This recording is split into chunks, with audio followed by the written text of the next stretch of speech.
Gitukas ir mano kolega Paulius Butyrka. Praeitą savaitgalį Pirėnuose įvyko Lietuvos svorio čempionatas. Kas seka mūsų naujienas, žino kaip sekėsi mūsų mažiesiems sportininkams. Kas nežino, sužinos dabar. Matysime tiesioginę transliaciją iš varžybų. Pauliau, kaip girdi? Taip, girdžiu tave, Pauliau. Jau gali kalbėti? Tai dabar pakalbinsiu vieną sportininką. Gerai. Taigi, koks jūsų vardas? Gytis Buvelis. Erikas Straus. Ar žinai, kokią vietą užima? Antrą. Trečią. Vieną. Airidas Petrauskas. Aha, paskutinė. Kaip sekėsi kovoj be taisyklių? Gerai. Vertas šitos vietos ar nelabai? O koks vardas? Zablackas. O pavardė? Ainis. Tai kurią vietą užima? Antrą. Oskaras. Trečią. O dabar? Antrą. Vertas. Dar geriau. Kai mama vadina? Įvairiai. Ar žinai, kuriam mieste esi? Prienuose. Ne. Normaliai. Prienuose.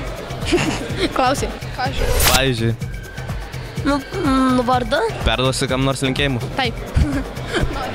Perduodu. Įvairiai jau man sekėsi labai gerai. 3 kovas laimėjau. O kodėl nenori namo? 3 kovas laimėjau. Tai jeigu labai gerai sekėsi kovo, tai kodėl tik antrą vietą užimi? Nes labai gerai. Taip. Nori namo? Mama paruošusi valgyti. Nežinau. Nelabai. O žinai, kuriam mieste esam? Gerai.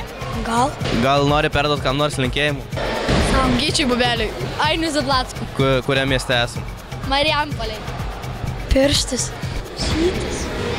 Šitas? Namo važiuosi ar dar važiuosi palievot į vilą? Namo važiuosi. Taip ir atsirenki. What's going on?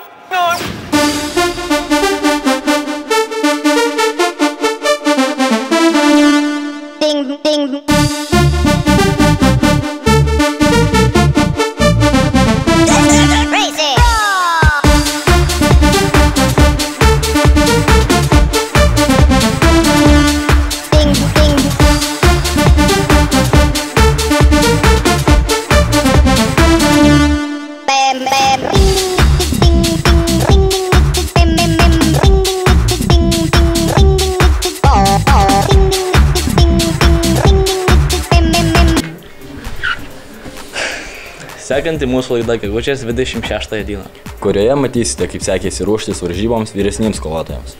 Su jumis buvo Gitukas Ir mano kolega Paulius Butyrka. Kaip Jankas sakė, vis tiek galit pasidalinti.